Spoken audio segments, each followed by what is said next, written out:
제가 드릴 말씀이 있습니다. 지금 우린 예배하잖아요, 그죠? 이게 예배가 그냥 이렇게 형태가 이게 어디서 가져왔느냐면 기본적으로 이렇게 학교에서 가져왔어요. 학교 가면 선생님 앞에 있고 학생들이 이렇게 있잖아요, 그죠? 그래서 잘못 생각하면 사람이 이렇게 교육을 하고 여기서 받는다고 생각을 하는 학교하고 똑같이 생각하는데 그렇지 않습니다. 예배는 영적인 것이고 영적인 것들은 여러분이 예배 드릴 때 믿음으로 이렇게 이겨내면서 예배를 드려야지, 그러지 않으면 예배하다가 예배를 드리고 있는데 누구는 졸게 되고요. 이게 참 하루 종일 자고 왔는데도 졸 수 있습니다. 누군가는 설교를 듣는데 설교가 여기로 들어오는 게 아니고 그냥 이렇게 나가버려요. 지금 제가 걱정되는 게 뭐냐면 1부 때는 문제가 없었는데 2부 때는 제가 잘못 생각한지 모르겠지만 느낌상 빨리 마치고 가서 아까 그 찜에 떴던 거 사야지 뭐 이런 아니, 이상하게 그런 느낌이 막 와요. 심지어 끝나자마자 가서 파 좀 붙여야 되는데 뭐 이렇게 그렇게 하면 예배가 안 된다고. 그러니까 하나님이 이렇게 여러분이나 나나 이게 지금 수백 명이 이렇게 귀한 시간을 빼서 하나님 앞에 예배를 올릴 때는 설교하는 저는 하나님의 뜻을 최선을 다해서 전하고 여러분은 하나님 말씀하십시오. 이 말씀 듣고 내가 일주일 살겠습니다. 이래야 되는데 설교 들으면서 빨리 끝내세요. 파 좀 붙여야 됩니다. 그리고 아까 그거 누가 사면 안 되는데 조금 전에는 8살짜리가 나한테 와서 500원만요. 그래서 내가 500원 줘서 사줬다니까. 이게 예배라고, 예배. 그러니까 사랑하는 여러분, 이게 머릿속에 이거 다 틀고 지금은 예배만 집중하시게 했으면 축복합니다. 오늘 하나님이 여러분한테 꼭 하신 말씀이 있다고요. 그러니까 저기 있는 물건들이 홈플러스 벌써 좋겠어요? 저기 있는 음식들이 아무리 우리가 열심히 정성을 다해서 붙여다 할지라도 이게 한계가 있지 않겠습니까? 그러니까 마음을 좀 비우고 예배할 때는 꼭 좀 예배에 집중을 해서. 아멘? 고맙습니다. 자, 우리 늘 하던 대로 우리 심장 그리고 제 따라하는 겁니다. 하나님, 나의 심장으로 당신을 사랑합니다. 자, 옆에 보시고요. 눈 마주치시고요. 예수 그리스도의 심장으로 당신을 축복합니다. 자, 반대편 보고요. 예수의 심장으로 당신을 축복합니다. 감사합니다. 이달의 말씀하겠습니다. 예수께서 시몬 베드로에게 이르시되 요한의 아들 시몬아, 내가 이 사람들보다 나를 더 사랑하느냐 하시니 이르되 주님 그러하나이다. 내가 주님을 사랑하는 줄 주님께서 아시나이다. 요한복음 21장 15절 말씀. 주님 그러하나이다. 내가 주님을 사랑하는 줄 주님께서 아시나이다. 고백하는 인생 되게 하옵소서. 간증하는 가정 되게 하옵소서. 예수님 이름으로 기도합니다. 아멘. 여행 혹시 해보셨습니까? 여행하면 제 같은 경우에는 이렇게 가장 먼저 거기 갈 때 지도를 삽니다. 이제 그 외국 여행 같은 거 할 때는 놀린 플랜이라는 굉장히 유명한 아주 비싼 책이 있습니다. 그런 책을 사서 그걸 봅니다. 왜냐하면 거기 지도는 정확하고 거기 소개된 내용은 정확합니다.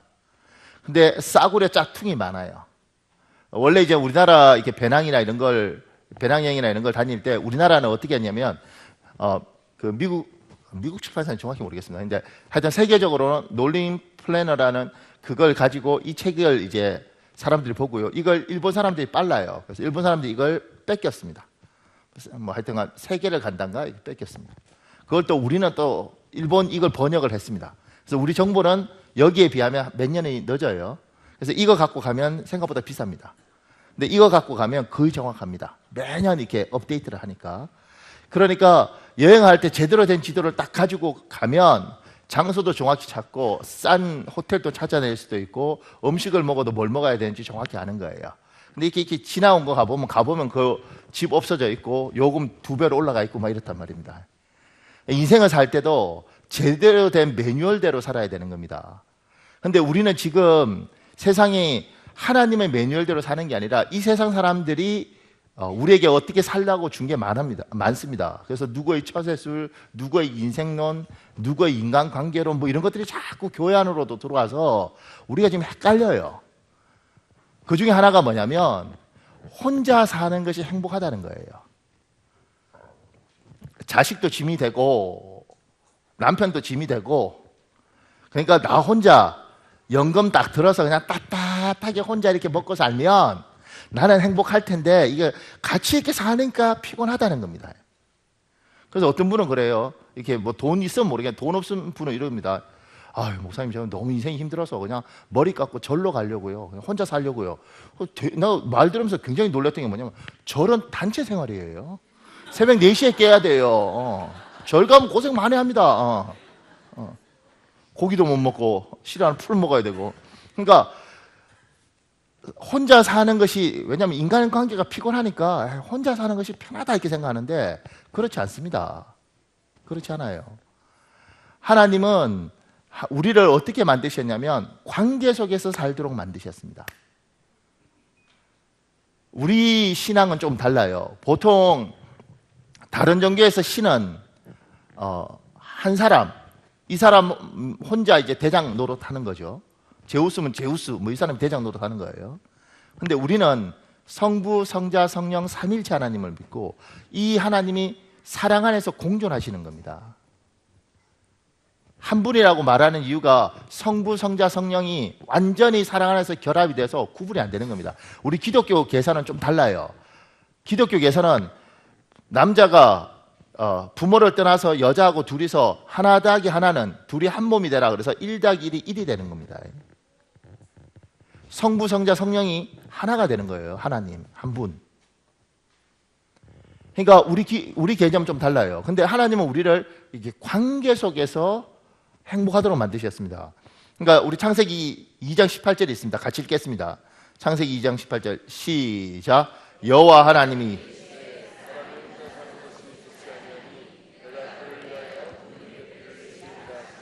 아멘. 하나님이 혼자 사는 건 하나님이 원하는 방법이 아니에요. 그런데 우리는 세상이 자꾸 이렇게 혼자 사는 것에 대한 이야기를 하고, 그 가족하고 같이 사는 것보다는 따로 떨어져서 그냥 좋은 집에서 혼자 있는 것들을 그렇게 돈 있게 그렇게 사는 것이 좋은 건 줄 아는데 그렇지 않습니다. 혹여 여러분 혼자 있으면서 아파 보셨습니까? 추운 겨울날 감기 몸살이 들었습니다. 전기장판 꽂고 추워서 덜덜덜덜 떨고 자는데 이놈의 전기장판이 고장이 나요. 새벽에 일어났는데 약은 없고 몸은 식은땀이 나고 혼자 앉아 있으면요 참 비참합니다. 돈 많고 이거 소용없습니다. 그러다가 보일러까지 고장 나면 정말 서럽습니다.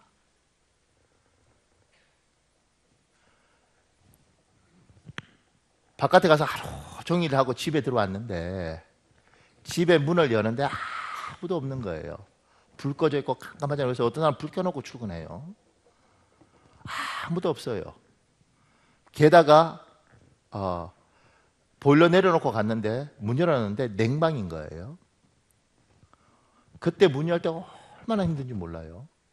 그래서 어떤 분은 그거 방지하기 위해서 개를 키우는데 이놈의 개가 문 열면 꼬리 치면 좋은데 얘도 피곤해서 자네.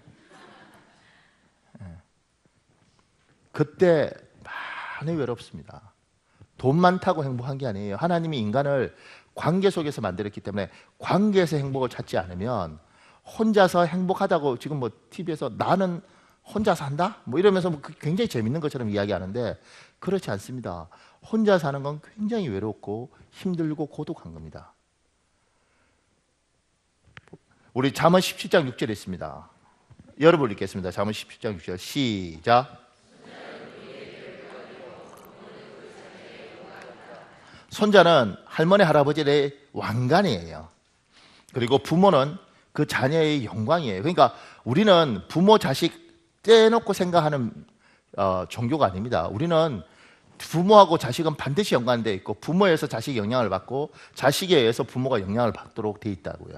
그래서 하나님이 때로는 이 사람을 다루기 위해서 그 자식을 흔드는 경우도 많습니다. 왜냐하면 하나이기 때문에 그렇습니다. 그 부모 때문에 자식을 영화롭게 시키는 경우도 있습니다. 하나님은 떼놓고 보지 않습니다. 하나님이 가족 안에서 부부 안에서 함께 살면서 행복하도록 만드셨는데 세상이 자꾸 이 관계가, 하나님이 주신 이 복된 관계가 힘이 든 거예요.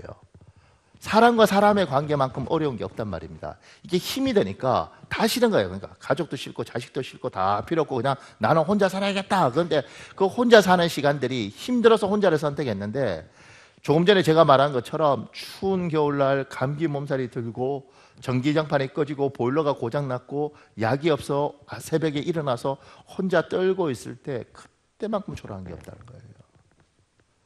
심지어 시골에서 혼자, 부모님 혼자 살다가 어느 날 자식이 전화를 했는데 전화를 안 받아요. 3일, 4일 동안 전화를 안 받아서 무슨 일인가, 그 바쁜데 모르잖아요.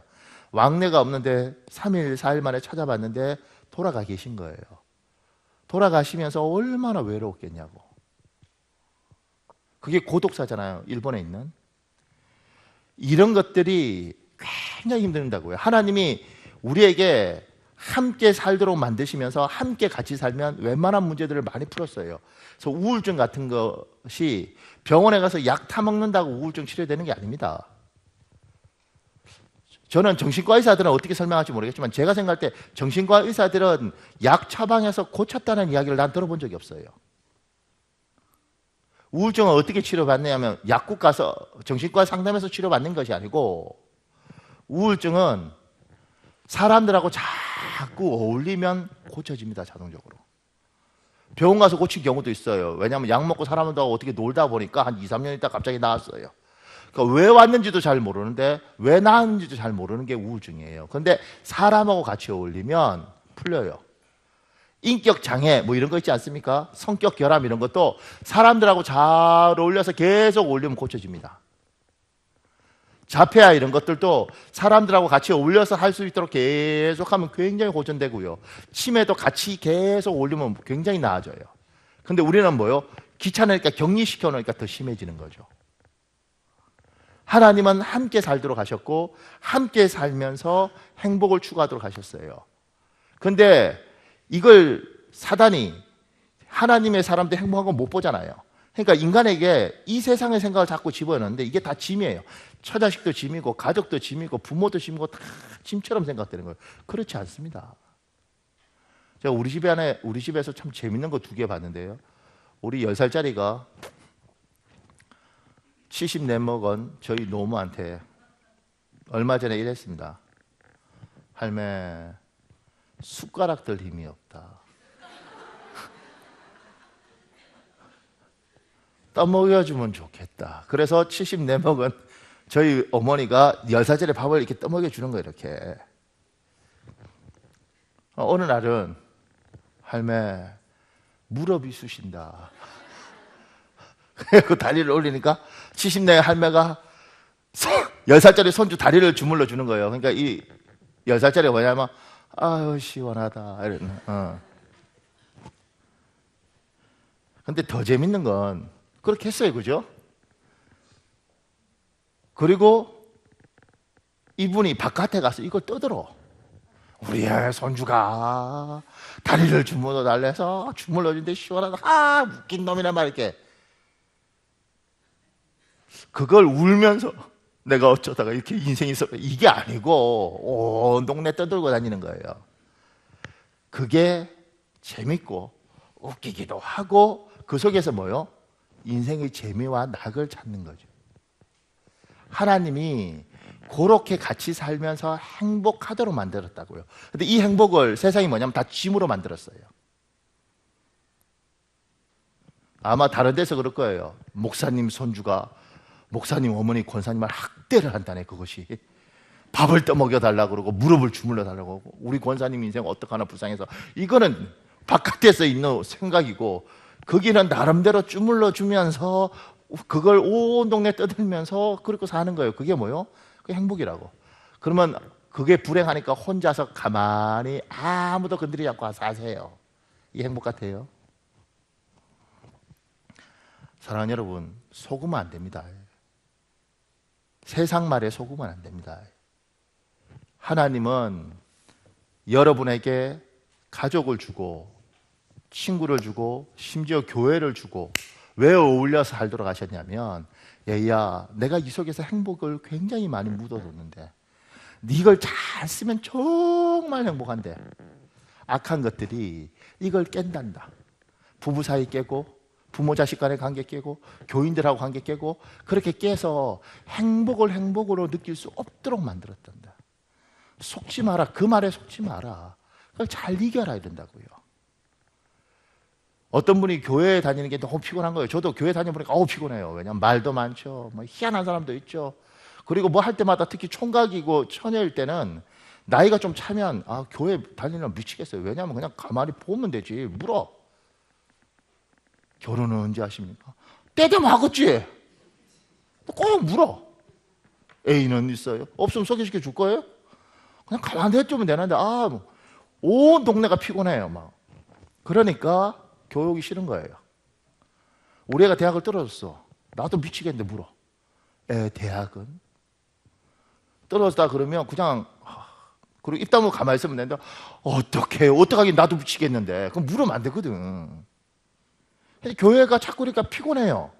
그러니까 어떻게 되냐면 나는 혼자 예배 드리겠다는 거예요. 그래서 혼자 텔레비 보면 전국의 유명한 목사님들이 다 나오잖아요. 그리고 인터넷으로 설교를 들으면 얼마나 편한지 몰라요. 그 목사님은 나처럼 승질도 안 내요. 그리고 그분은 화장실 갈 때 되면 설교하시다가 하나님 그러다 딱 누르면 그냥 서서 30분 더 기다려주세요. 나는 30분 기다리면 막 승질 낼 텐데 그분은 딱 계속 기다려주세요. 그리고 다시 하시고 똑같은 설교를 10번도 똑같은 설교를 해요. 얼마나 친절한지 몰라.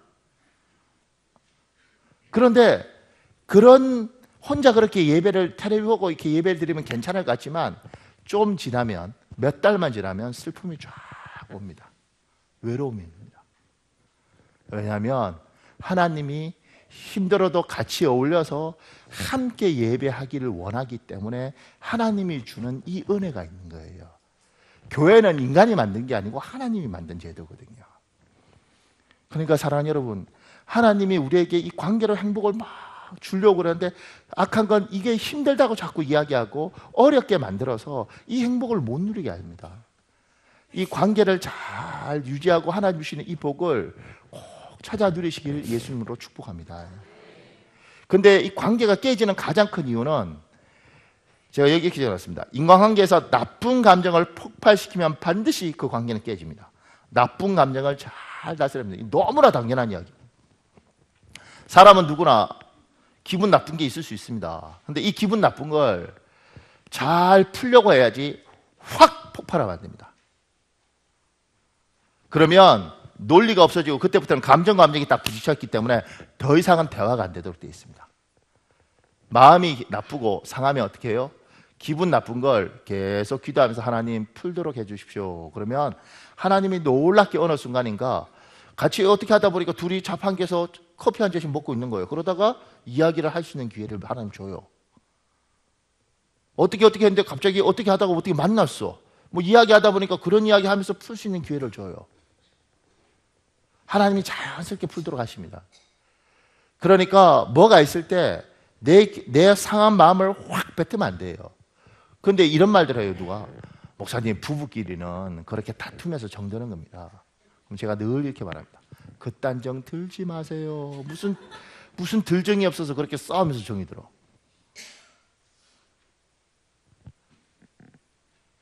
자식은요, 새끼는 참 미안합니다. 왜냐하면 이건 사람 속을 다 뒤집어도 이건 용서가 돼요.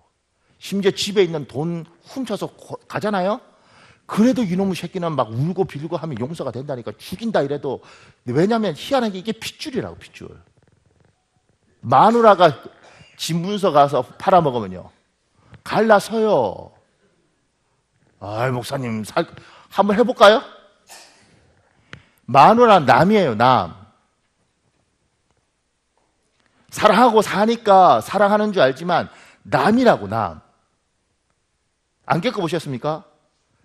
제가요 30살인가 이스라엘 가서 몇 달 있다가 키부츠 있다가 한국 왔어요. 우리 사모가 저 왔다고 버스 정류장에 태우러 차 몰고 왔어요. 그런데 그 사람이 나보고 신랑을 몇 달 만에 와서 얼마나 좋겠어요. 막 웃으면서 오는데 내가 무슨 생각이 들었냐면 저 여자가 왜 나보고 웃을까 생각이 들더라고. 진짜.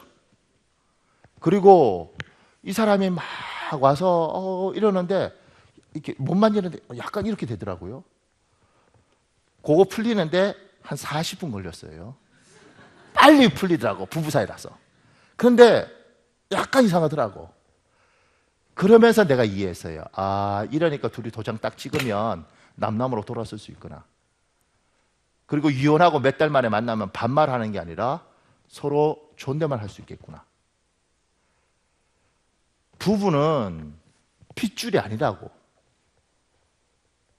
그래서 관계가 자식은 일촌이잖아요. 부부는 무촌이잖아요. 내가 틀렸나요? 아니면 여러분 또 다 모르나요? 부부는 무촌이에요. 돌았으면 남이에요. 그래서 싸울 때 막 하면 안 됩니다. 남자들 잘 보십시오. 여러분의 아내가 기껏 해봤자 IQ 110밖에 안 되는 여자들이 많을 텐데, 아니 뭐 또 목사님 저는 112인데요 이러지 말고. 그런데 놀라운 거면 부부 싸움을 하면 지금으로부터 12년 전, 13년 전에 했던 그걸 쫙 읊어댑니다. 이렇게 머리가 좋아. 쫙 들을 때 무슨 생각 드냐면 그렇게 영어 단어를 외웠으면 서울대도 갔을 것 같아. 그런데 그런 건 다 까먹어도 쫙 읊어내요. 왜냐면 다 쌓여 있는 거예요. 하나님이 주신 부부 사이에 내가 이 사람한테 그래, 부부끼리 싸우면서 정드는 거 그거 위로하는 이야기인데 그거 듣고 그냥 막 하잖아요. 기억에 다 남고 상처에 남습니다. 왜 이혼하느냐고요? 그렇게 1년, 3년, 5년 부부싸움 한 달에 한 번씩 하면 1년이면 12번이고 10년이면 120번이에요. 120번 한 번 치고받고 싸우면 누구하고 살아요? 갈라서는 거예요. 그래서 부부 사이라도 감정을 확 폭발하면 안 되는 겁니다. 너무 그렇게 사랑하지만 너무 믿지 마세요. 내가 사랑하고 소중한 사람이기 때문에 더 조심하는 겁니다. 그리고 안 뱉고, 제가요 지금까지 제가 올 11월 달 되면 결혼 19주년이에요. 19주년 동안 한 번 더 야! 이래 본 적 없습니다. 우리 사모한테 죽으려고 그렇게 했다가 와! 이래 본 적 없어요. 근데 속이 왜 안 상하겠어요? 서로 생각이 다른 사람인데. 집사람은요 굉장히 에너지 넘치는 여자입니다. 난 생긴 게 이렇게 생겨도 나는 얼마나 여성적인지 몰라요. 비웃으면 안 돼요. 진짜라니까. 이분들이 내가 서울교회 전도사로 있는데 우리 요엘이가 막 어리니까 막 이러니까 사람들이 어이구 목사님 닮아서, 그때 전도사였지만 목사님 닮아서 애가 이렇게 별난가 봐요 그러더라고요. 내가 그랬어요. 무슨 소리냐고. 우리 집사람은 육상선수였고 나는 문학소년이었기 때문에 우리 집사람이 이런 거 나는 조용했다고 이랬다고. 그러니까 우리 사모가 뭐라고 하냐면 맞아요, 제가 그렇게 별났어요. 그러니까 사람들이 전부 다 훌륭한 사모님, 나 사실만 이야기했는데 나쁜 목사님 뭐 이렇게 나 솔직하게 이야기한 거거든요. 진짜 그렇다니까요. 이분들 뭐 전라도 여수 달리기 선수 대표 뭐 안 믿나? 그렇다. 그러니까 둘이 생각이나 이게 달라요. 우리 부부는 180도 다르다고요. 그런데 왜 안 사고 살았냐면 내하고 다르니까 내가 못하는 걸 이 사람이 하고 집사람이 못하는 걸 내가 하고 이러니까 서로 인정하고 그냥 살았어요. 그리고 마음이 상하면 화가 딱 나면 안 뱉고 그냥 가만히 있는 거예요. 그러다가 이렇게 싹 피해요. 어느 날 얼마나 재밌었냐면 진짜 속이 상하더라고. 결혼하고 얼마 안 돼요. 너무 속이 상해서 속 상하면 어떻게 하겠어요? 사역자가 교회 와서 앞자리에 꿇어 앉아서 막 울면서 기도했어요. 하나님, 내가 이걸 뒤집을까요? 엎을까요? 한참 기도하고 있는데 많이 듣던 목소리가 울면서 기도하고 있어요.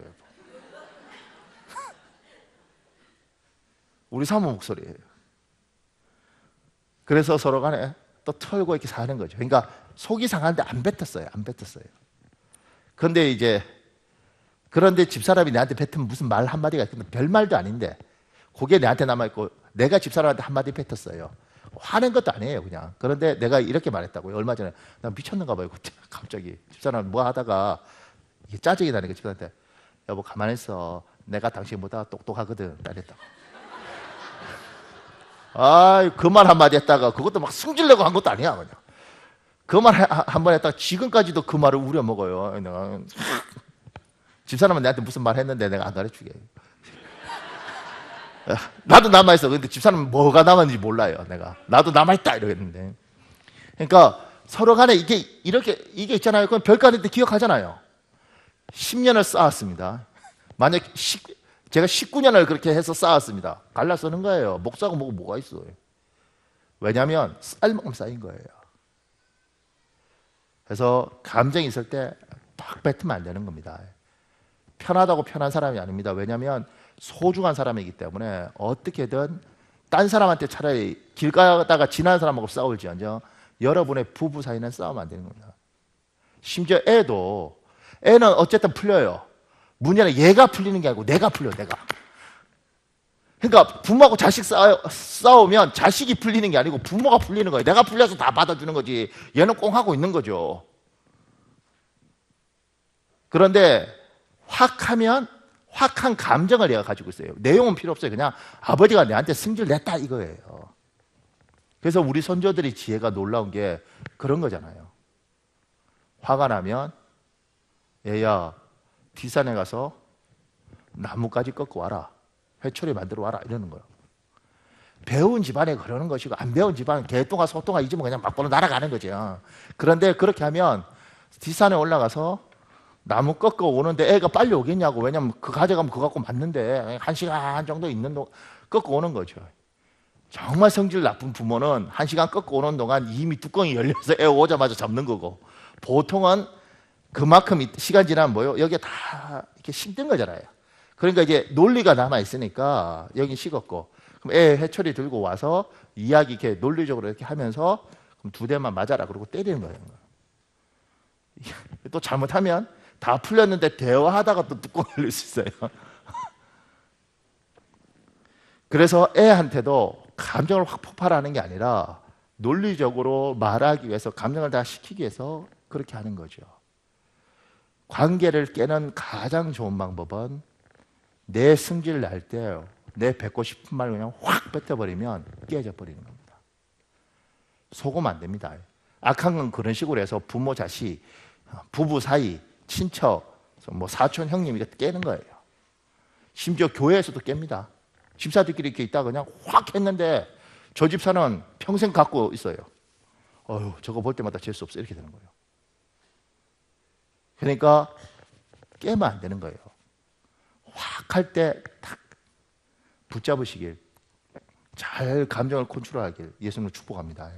잘 아시잖아요. 또 하나는 제가 이렇게 적어놨습니다. 뒤틀어진 인간관계가 있다면 그대로 두지 말고 반드시 푸십시오. 이것이 하나님의 뜻입니다. 우리 요한복음 5장, 마태복음 5장 23절 24절인데 23절 제가 읽고 24절 여러분 읽겠습니다. 그러므로 내가 제단에 제물을 드리려고 하다가 내 형제나 자매가 내게 어떤 원한을 품고 있다는 생각이 나거든.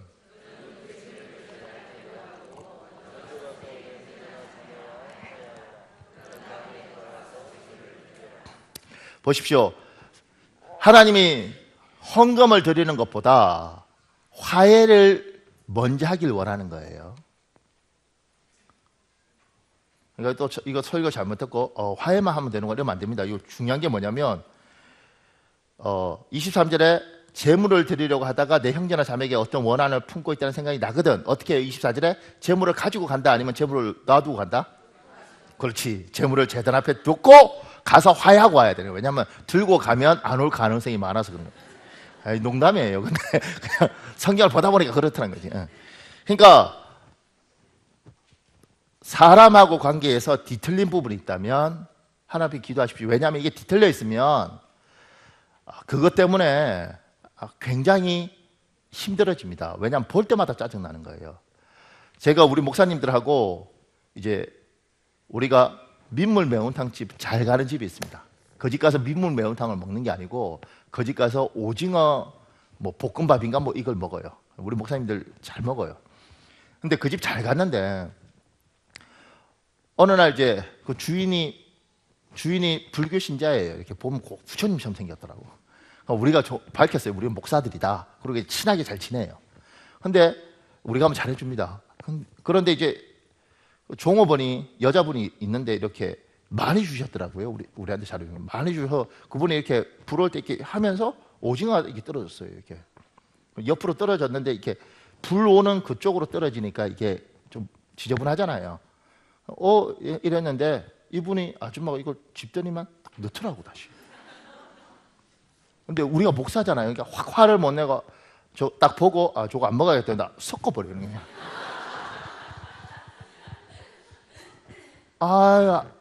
그리고 아줌마 이거 섞으면 이러니까 괜찮아 안 죽어요 뭐 이런 식으로. 기분이 나쁜데 목사잖아요. 어떻게? 그것도 목사 하나도 아니고 우리가 몇 명인데 지금 참고 이제 먹어야지. 그리고 이렇게 먹는데 갑자기 타다다다다 소리가 나는 거예요. 보니까 환풍기가 오래돼서 막 이렇게 돌아가면서 너무 시끄러운 거예요. 주인 아줌마가 한테 부탁하니까 주인 아줌마 껐어요. 그래서 이제 다시 먹고 있는데 그 종업원이 와서 트네. 끄라고 우리가 이야기해서 너무 시끄러워서 끄라고 하니까 틀어야 된대. 끄라고 하니까 틀어야 된대. 이제 틀어야 되는. 그때 싸울 수 없잖아요. 그래서 막 나는 먹었어요. 먹으면서 분명히 어느 하나는 저기 떨어졌다고 내가 나오면서 우리가 목사 되고 난 후에 성질이 너무 많이 죽어서 싸우고 싶은데 싸울 수가 없는 거예요. 그래서 이제 나오면서 우리 목사님한테 그러죠. 쟤 잘리기 전까지는 절대 오지 말자. 우리 항상 복수를 그렇게 해요. 집사람한테 기분 나쁘면 집사람한테 덤비는 게 아니고 가다가 신발 이렇게 툭 차고 이렇게 오고 뭐 우리는 그거밖에 안 돼요. 그런데 이제 그리고 문제가 생겼어요. 뭐가 문제가 생기냐면 그 동네 지나갈 때마다 그 종업원 잘렸을까 이 생각하고 지나가는 거예요. 가고는 싶고. 그러니까 뭐가 문제냐면 그 동네 갈 때마다 기분이 나쁜 거예요. 왜냐하면 좋은 추억이 있는 게 아니고 나쁜 추억이 있잖아요. 지나갈 때마다 잘렸을까? 안 잘렸겠지. 그때 우리 비빈 거 먹었지. 뭐 이런 생각이 나는 거예요. 관계가 틀어지니까 인생이 참 불편하더라고. 이게 풀려야지 편한 거거든요. 다시 가서 그 종업원이 정리가 됐든 아니면 우리하고 이야기해서 그 사람이 미안하다 그러고 오징어 2마리를 더 얹어주든 뭐 이렇게 해서 이렇게 풀려야 되는데 그게 안 되니까. 그러니까 뭐요? 힘이 든 거예요. 여러분이 이렇게 설교 들을 때도 제하고 관계가 뒤틀려 있잖아요. 그러면 참 희한합니다. 뭐가 희한하냐면 하나님이 강 같은 은혜를 주시잖아요. 근데 내하고 관계가 뒤틀려 있으면 은혜를 받아요. 하나님 주시니까. 받으면서 무슨 생각하는 줄 알아요? 하나님 왜 저렇게 나쁜 목사님을 통해서 은혜를 주실까? 이런다고. 그러니까 은혜가 뭐요? 은혜가 안 되는 거예요. 뒤틀린 건 풀려야지 삽니다. 추석 때, 명절 때 일이 힘들어요? 아니면 시어머니 또 아니면 기분 나쁜 손이 동서 이런 거 만나는 게 힘이 들어요. 이게 힘이 드니까 추석이 명절이 다 힘든 거예요. 관계만 좋으면요 하지. 몸이 부셔져도 하지. 기분 좋은데. 하나님 앞에 기도하십시오. 하나님이 관계 속에서 행복하도록 만드셨는데 이 관계가 뒤틀려 있는 부분이 너무 많습니다. 이건 하나님이 원하시지 않는 것이지 않습니까? 하나님 묶여있는 관계들을 풀 수 있는 지혜를 주시고 풀 수 있는 길을 열어주시옵소서. 오늘 기도할 때 여러분 그렇게 꼭 기도하시면 하나님이 여러분의 기도를 들으실 줄 믿습니다. 이 관계 중에 정말 중요한 관계는 하나님과의 깊은 관계예요. 제가 이렇게 적었습니다. 하나님과 깊은 관계는 우리를 진정한 행복으로 인도합니다. 호세아서 6장 3절에 있습니다. 우리 같이 읽겠습니다. 호세아서 6장 3절 시작. 그러므로 우리가 여호와를 알자. 힘써 여호와를 알자. 그의 나타나시면 새벽빛같이 어김없나니 비와 같이 땅을 적시는 늦은 비와 같이 우리에게 임하시리라 하니라. 아멘. 하나님을 힘써 알자고 이야기합니다. 하나님을 힘써 알면 반드시 하나님을 통해서 주시는 큰 복이 있습니다. 하나님과 깊은 관계가 있으면 하나님이 놀라운 능력을 행하십니다. 제가 여기 이 자매 참 좋아요. 이 자매는 18개월 때 연탄불에 주전자가 있는데 그걸 18개월 때 엎어버렸습니다. 그래서 얼굴이 다 이그러져 버렸습니다.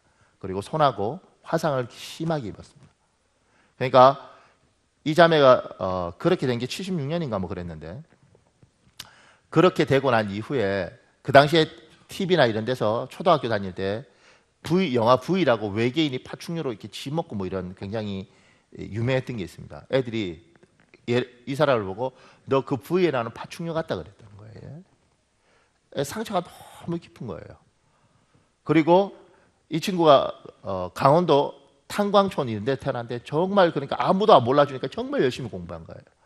열심히 공부하면서, 왜냐면 얼굴이 안 되니까 공부하면서 엄마가 그랬던 거예요. 20살 되면 성형수술 시켜줄게.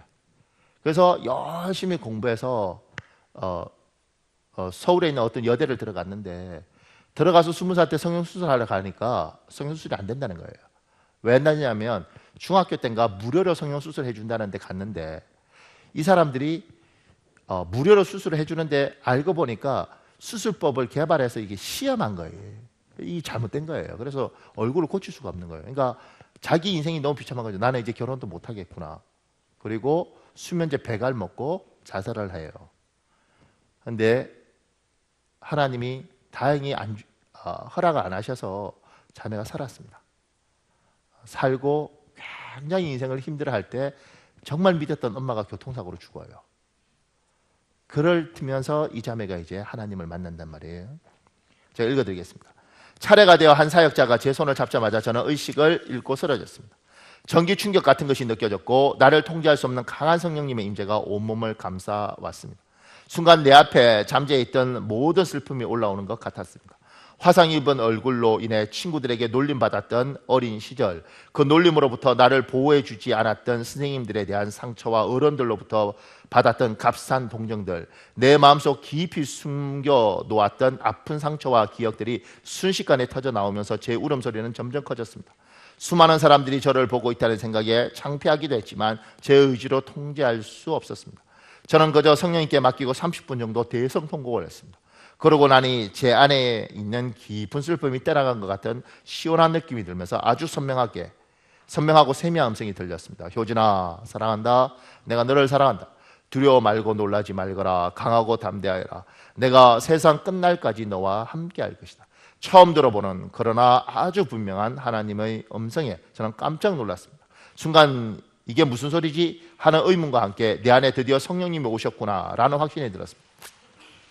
그날 운전을 하면서 집으로 돌아오는데 태어나서 처음으로 제 안에 참 평안과 기쁨이 넘쳐남을 느낄 수 있었습니다. 갑자기 세상이 아름답게 보이고 내 마음은 하나님을 향한 뜨거운 사랑으로 가득 차올랐습니다.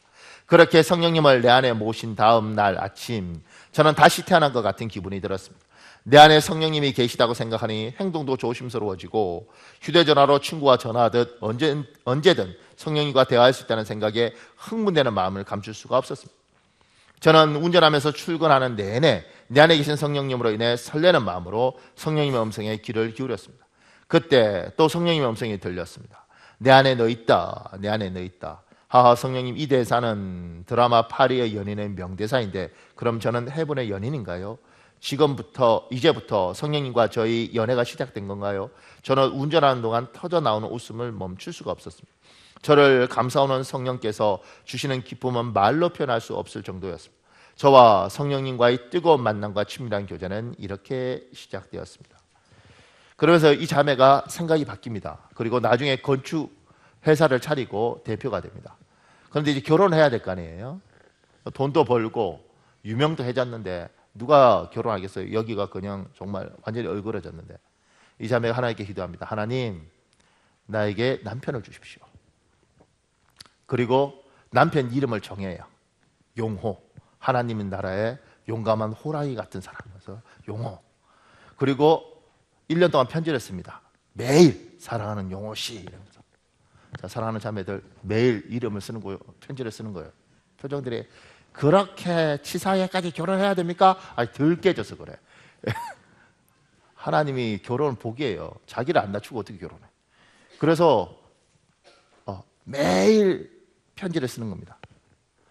1년이 지나고 하나님이 드디어 이 자매에게 응답을 하십니다. 그런데 참 놀라워요. 왜냐하면 남자가 허락을 해도 그 집안에서 허락을 하겠냐고요. 어떻게 키운 귀한 자식인데.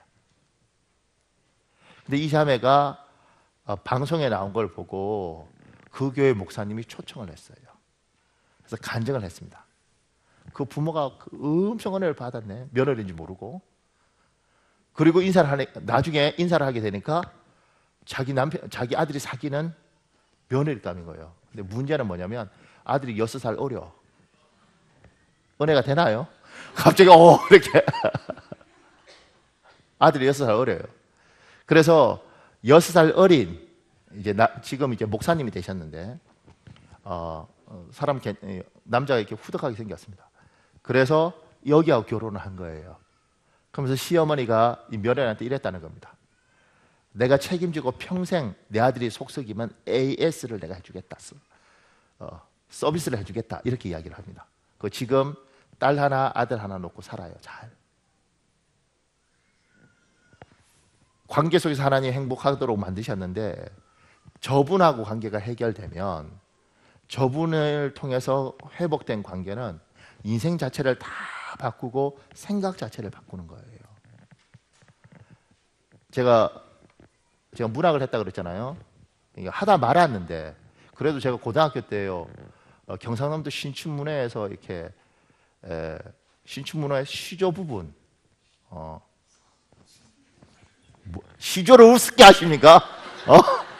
고등학교 2학년 때 경상남도 신춘문예 시조 부분 내가 입상한 사람입니다. 울산에서 딱 2명 됐는데 나 목사한테 방금 욕할 뻔했어요. 원래 안 놀라지만 그러니까 그게 문학을 하면 기본적으로 어둡다고요. 사람이. 왜냐면 우울해야지 시가 나오는 거예요. 밝으면 시가 되겠어요? 너무 아름다워 이런데 누가 읽느냐고. 제가 하나님 만나고 하나님이 저를 많이 바꿨다고요. 그래서 어느 날 시를 못 쓰겠더라고요. 왜 못 쓰냐면 찬양 시외에는 쓸 게 없어요. 힘들어라 하나님의 뜻이 있을 것이다. 어렵냐 찬송하고 기도해라. 뭐 이렇게밖에 되겠냐고.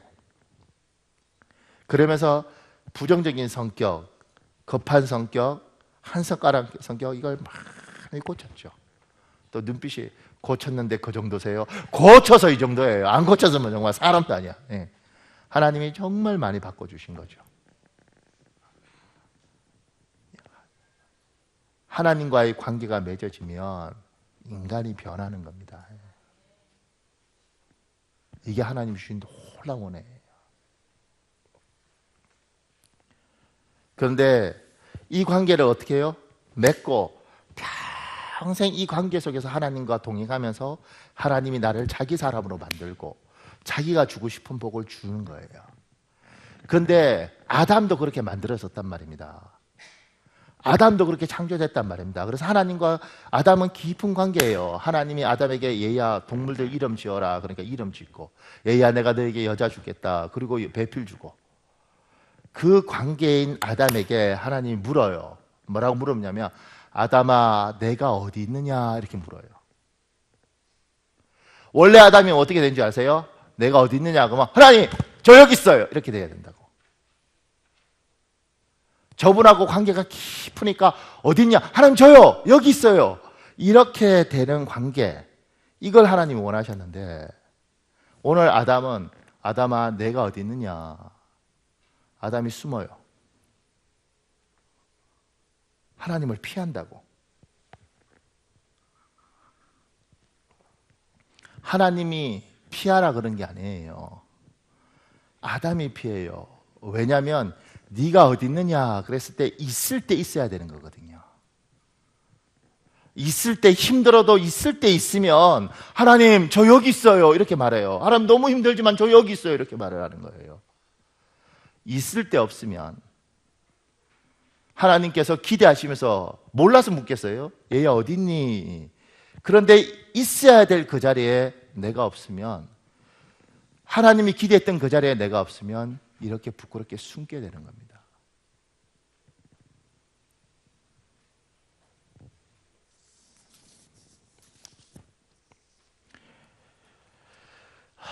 히브리서 10장 38절 있습니다. 여러분 읽겠습니다. 히브리서 10장 38절 시작.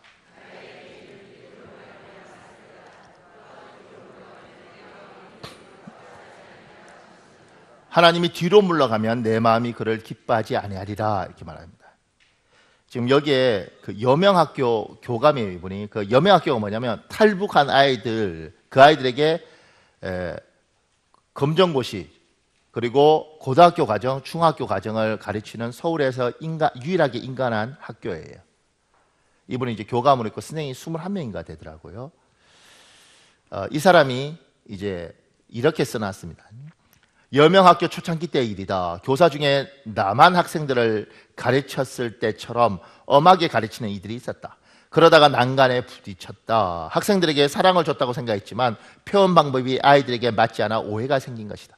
말을 듣지 않는 학생에게 토끼띠을 띠라는 벌을 줬더니 차라리 때려달라고 울부짖으며 뛰쳐나갔다. 나중에 그 이유를 묻자 북송을 당해 수용소에 수감되었을 때 간수가 수치심을 주기 위해 바지를 벗기고 토끼띠을 띠게 했다는 것이다. 갑자기 그때 생각이 나서 자신도 모르게 그런 행동을 했다고 말했다. 교사들이 체벌을 한 것은 잘못된 행동을 인지하게 하려는 것이지 아이들의 상처를 일부러 끄집어내서 아프게 하려는 게 아니었다. 그 일이 있은 이후로 전체 일을 통해 학교에서는 절대로 토끼띵과 같은 체벌을 하지 않기로 결정했다. 그런데 아무리 설득하고 혼을 내도 도통 말을 듣지 않는 한 아이가 있었다. 조금만 노력하면 크게 성장할 수 있는 가능성이 있는 아이였다. 여명학교의 과학교사는 자신의 어릴 때가 생각나서 그 아이에게 더 애정을 쏟았다. 하지만 아이는 고생하는 부모님에게 이럴 거면 왜 데려왔냐며 북한에 가겠다고 떼를 쓰며 자주 말썽을 부렸다. 가까스로 방황하던 아이를 붙잡아 학교에 데려온 과학교사는 남한의 학생한테 하듯 엎드리게 하고는 엉덩이를 때렸다. 그는 애타는 부모의 심정으로 울면서 아이를 혼내고 있었다. 누가 봐도 학생을 사랑하는 교사의 절절한 마음이었고 그 마음이 온 교실을 채웠다. 모든 교사들도 회초리까지 들어야 했던 그의 마음을 알기에 아무 말도 하지 않았다. 그런데 문제가 생겼다. 장군님도 아닌데 왜 때려요? 장군님한테 매 맞기 싫어서 도망왔는데 아이가 절규에 가까운 소리를 지르며 학교를 뛰쳐나갔고 얼마 후 자퇴를 했다. 그 아이에게는 왜 체벌을 받았는지보다 체벌 자체가 힘들었던 것이다. 북한에서 많이 맞고 북송을 당해 또 맞으면서 이유가 어떻든지 맞는 게 싫었던 것이다. 그 교사는 한 학생의 인생을 망쳤다는 죄책감에 빠져 한동안 힘들어했다. 교사가 아니라 부모가 되어 진심으로 대했는데도 학생들은 자신의 상처가 커서 그 마음을 느낄 여유가 없었다. 남한 교사들이 상처 많은 북한 학생들을 가르치는 건 엄청난 도전이었다.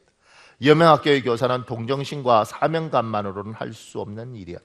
웬만한 내공 없이는 죽을 고비를 2-3번씩 넘은 아이들을 교육하기가 쉽지 않았다. 그래서 기도로 무장하지 않으면 정말 버거웠다. 아이들에게 받은 상처로 아무도 믿지 못하는 학생들은 교사들에게 쉽게 상처를 주었고 교사들은 애정으로 지도하다가도 학생들에게 많은 상처를 받곤 했다. 이 교사가 지금 과학교사 이야기잖아요. 이 과학교사가 서울대 나왔어요.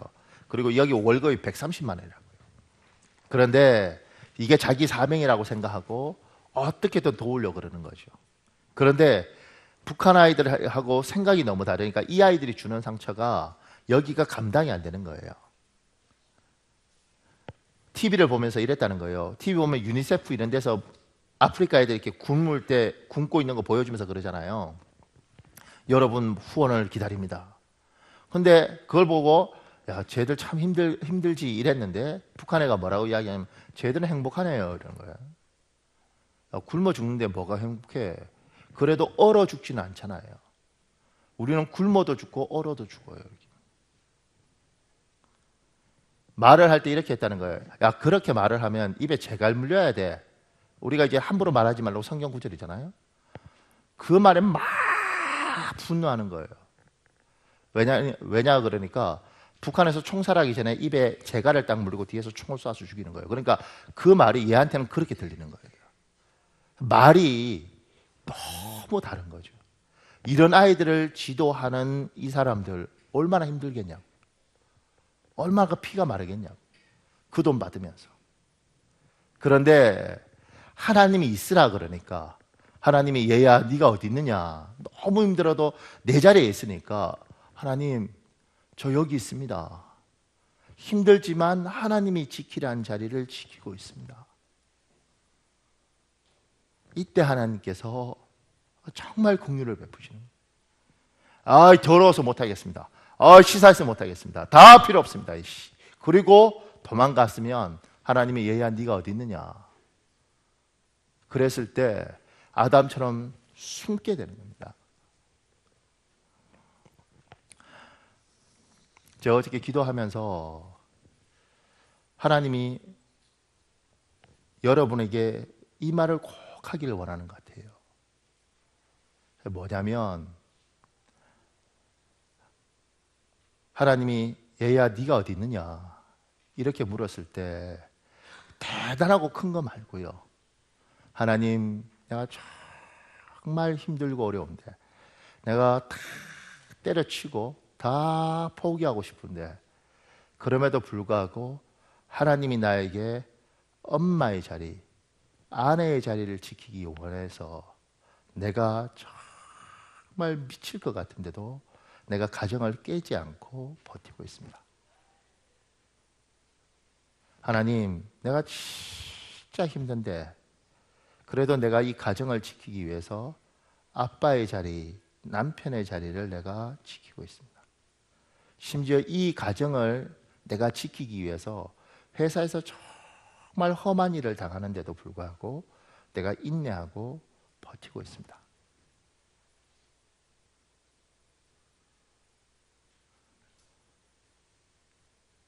저도 목사잖아요. 그냥 쉽게 말하면 이게 우리는 이거 굉장히 힘들어하는데 이게 직업일 수 있잖아요. 세상 사람들이 볼 때는. 근데 미국의 조엘 오스틴 목사 같은 경우는 미국의 제일 큰 교회인데 그 사람이 설교하면 거주에만 2천만 명이 듣는다는 거예요. 2천만 명. 안 놀랄 줄 알았습니다.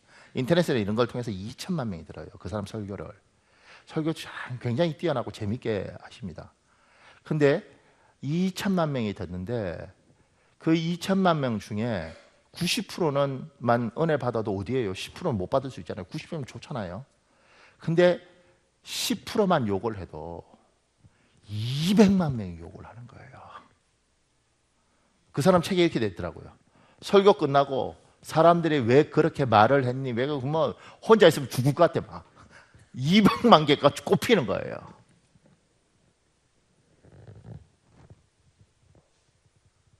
그럼에도 불구하고 뭐요? 그 자리 서야 되는 거죠. 도망가면 안 되고. 제 같은 경우도 우리 교회에 저보다 똑똑한 사람들 많습니다. 그렇다고 막 아주 그래 네가 이제 드디어 나를 알았구나 이러지 말고.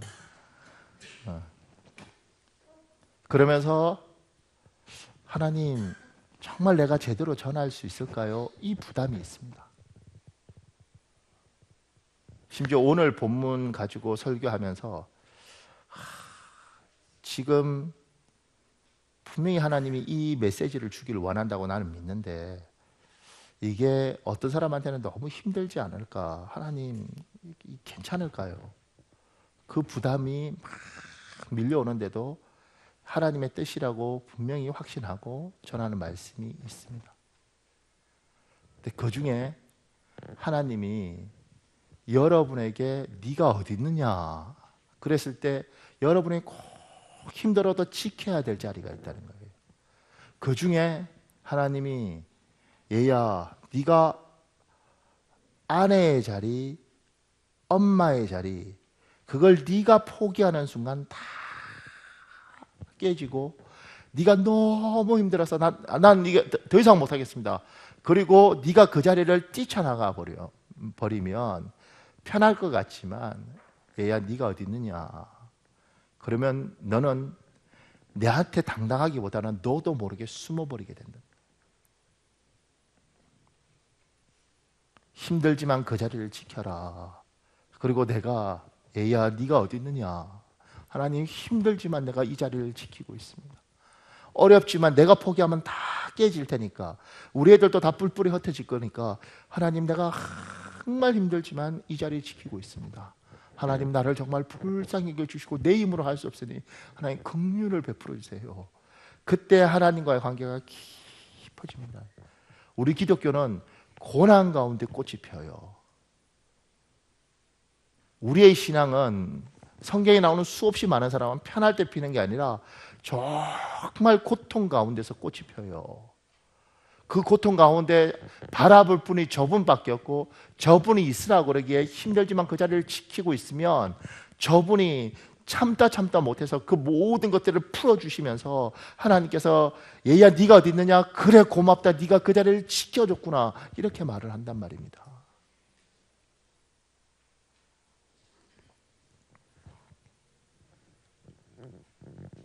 제가 틀릴지는 모르겠지만 혹여 이 자리에서 목사님 나는 다 끝내려고 합니다, 이제는 정말 참을 만큼 참았고 지칠 만큼 지쳤습니다, 내가 이렇게 힘들게 이 집안을 지켜온 게 20년입니다 20년, 이제 그만해도 누가 내한테 돌 던지면 안 되지 않습니까?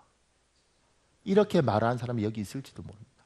심지어 목사님 내가 30년 동안 이 무거운 짐을 지고 내가 아버지로서 여기 왔는데 남는 게 뭐 있습니까? 남는 게 아무것도 없습니다. 근데 이 허망한 인생, 이래도 내가 이 자리를 지켜야 됩니까?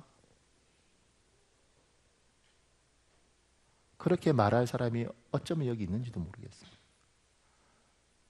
근데 하나님께서 얘야 네가 어디 있느냐 그랬을 때 하나님께서 이 자리 지키라 그러셔서 나에게 아버지 허락하고, 나에게 남편 자리 허락하고, 나에게 엄마 자리 허락하고, 아내 자리 허락해서 내가 힘들지만 하나님이 지키라 그래서 내가 지켰습니다. 내가 나라를 구한 것도 아니고 조국을 구한 것도 아니지만 내가 정말 힘들지만 내 자존심 굽혀가면서 이 자식들 먹여 살리면서 얘들이 나를 무시하든 인정하지 않든 나는 힘들지만 하나님 이 자리 지켰습니다. 얘야 네가 어디 있냐? 하나님 제가 여기 있습니다. 제가 힘들지만 이거 지키기 위해 있습니다. 하나님 나에게 긍휼을 베풀어 주시고 나를 불쌍히 여겨 주십시오. 그랬을 때 주의 은혜가 나를 깊이 만지는 거예요. 사랑하는 여러분, 이 시간에 우리 한 10분 정도 기도할 텐데요,